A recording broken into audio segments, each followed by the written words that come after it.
Serial सरू में आ चुका है बहुत ही धमाकेदार और चौंकाने वाला ट्विस्ट। अब कहानी का रुख पूरी तरह बदलने वाला है क्योंकि यहाँ एक बड़ा राज खुलने वाला है।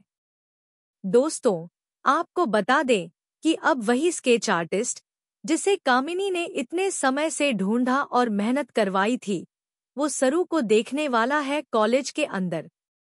जी हाँ, जब वह स्केच आर्टिस्ट सरू को सामने देखता है तो चौंक जाता है और तुरंत जाकर कामिनी को बताता है कि जिस लड़की का स्केच बनवाने में आपने दिन रात एक कर दिए, वो लड़की तो इसी कॉलेज में है। यह सुनकर कामिनी और अनिका की मां दोनों के होश उड़ जाते हैं। वे दोनों हैरान रह जाती हैं कि आखिर वह लड़की हमारे ही कॉलेज में कैसे हो सकती है। असल में होने वाला कुछ ऐसा ही है और यही है इस ट्रैक का असली धमाका। चलिए अब बताते हैं आगे की कहानी और आने वाले ट्विस्ट। लेकिन हाँ, अगर आपने अभी तक हमारे चैनल को सब्सक्राइब नहीं किया है तो जल्दी से कर लीजिए, क्योंकि यहाँ आपको सीरियल के हर छोटे बड़े ट्विस्ट और अपडेट सबसे पहले मिलने वाले हैं। अब कहानी आगे बढ़ती है।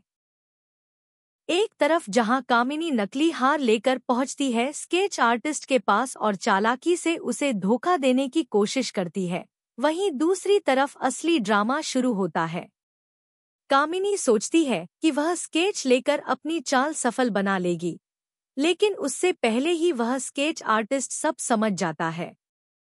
वह गुस्से में आकर कामिनी और अनिका की मां से कह देता है कि क्या आप लोगों को लगता है कि मुझे इतनी आसानी से बेवकूफ बना सकते हैं? ऐसा कभी नहीं हो सकता।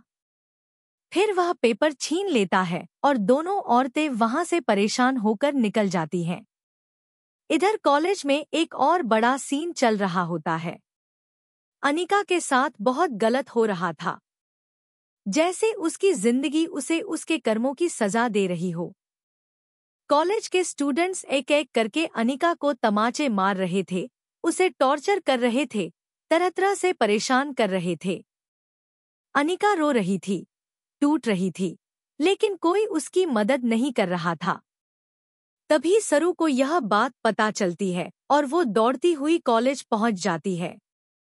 सरू वहां पहुंचकर अपनी बहादुरी दिखाती है और अनिका को उसकी ही दोस्तों से बचाती है।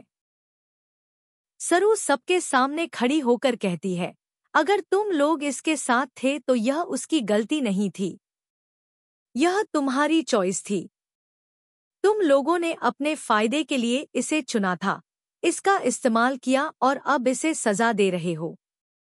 यह गलत है। यह सुनकर सब चुप हो जाते हैं और सरू अनिका को वहां से सुरक्षित ले आती है। इसके बाद सरू दादी सा से भी बात करती है और कहती है कि अनिका को वापस घर ले आना चाहिए। वह कॉलेज और खासकर वह कैंटीन उसके लिए बिल्कुल भी सही नहीं है।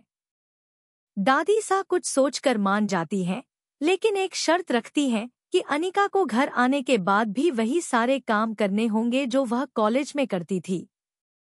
अनिका मजबूरी में राजी हो जाती है और आखिरकार वह फिर से घर में आ जाती है। लेकिन असली खेल अब शुरू होता है, क्योंकि अनिका अब चुप नहीं बैठने वाली। वह ठान चुकी है कि इस बार बड़ा बदला लेगी और वो भी जन्माष्टमी जैसे शुभ मौके पर। दूसरी तरफ कामिनी को भी पैसों का जुगाड़ मिल जाता है। उसे पता चल जाता है कि सरू के लिए जो बॉन्ड चंद्रकांत ने रखे थे, वही अब उसके लिए सोने की खान साबित हो सकते हैं। यह जानकारी मिलते ही कामिनी बहुत खुश हो जाती है और तुरंत उस स्केच आर्टिस्ट को फोन करती है। वह कहती है, कल तुम जरूर अन्नपूर्णा कॉलेज पहुंचना। और जब अगली सुबह वह स्केच आर्टिस्ट कॉलेज पहुंचता है और